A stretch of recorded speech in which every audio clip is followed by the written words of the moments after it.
Hello, this is Kathy from Wild About Nature, brought to you by the North Carolina Zoo. Today I am in a part of my backyard with a little covering and some flooring because it's been raining for several days. But I did want to be outside to talk to you about one of my favorite fun things to do where we're combining nature and imagination. It's really important for young children to spend time, unstructured time outside if at all possible. They really need about 45 minutes, 30 to 35 at least, to engage in deep play. Deep play is where children are in charge, and that's probably about the only thing they get to be in charge of. It really helps with their emotional development, and it also helps them let off steam. We have things we like to do to relax, to blow off steam, to help us deal with stress.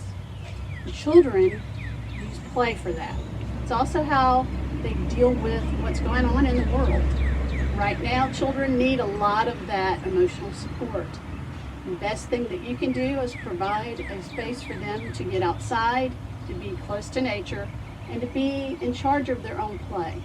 So today I'm going to talk about small world play, fairy gnome play, imaginative, dramatic play. That is play, but it's how children learn best, and also how they deal with things. And I wanted to share with you fairy and gnome play. The last week of June is International Build a Fairy House Week. And if you're not comfortable with fairies, gnomes, elves, sprites, brownies, there's lots of names for magical small people. But it's just fun to play, and it's a great way to incorporate nature and imagination. So what I like to do to get started when I'm getting ready for fairy play is to go on a scavenger hunt, otherwise known as a nature walk, and you're looking for things that you think fairies or gnomes might like.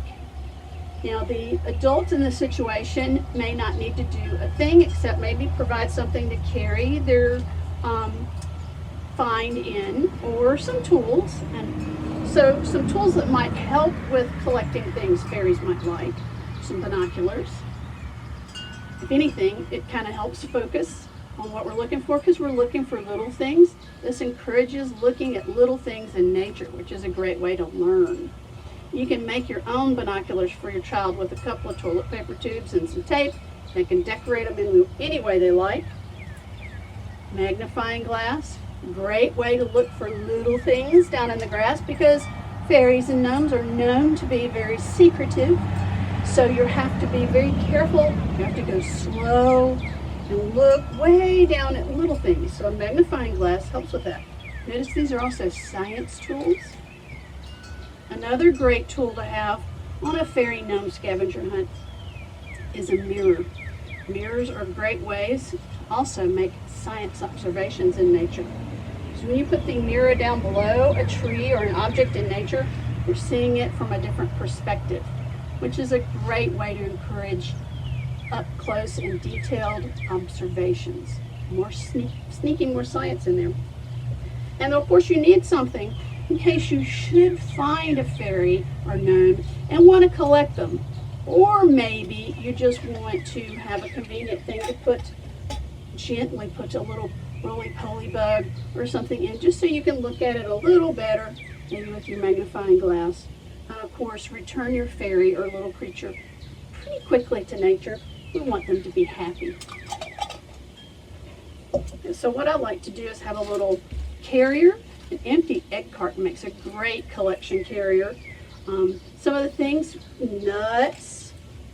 This is a gumball. It's a seed pod from a gum tree. I have lots of those. An acorn cap. They come in really handy. Fairies and gnomes love to use them for bowls. They're very handy. But you may have some little things around your house that you may want to sprinkle out ahead of time, so that there's some fun things to mix in with the nature things, just so that it's a little random. The randomness makes it a little more fun, imaginative, offers more springboards for play. So nuts, maybe some silk or fake flowers kind of thrown in on the collection, shells, shiny things. Fairies and gnomes love shiny things. So any of these little things that you may have laying around or in a junk drawer, there's a fancy button, just to kind of add a little spice to the Nature Fairy Gnome treasure hunt.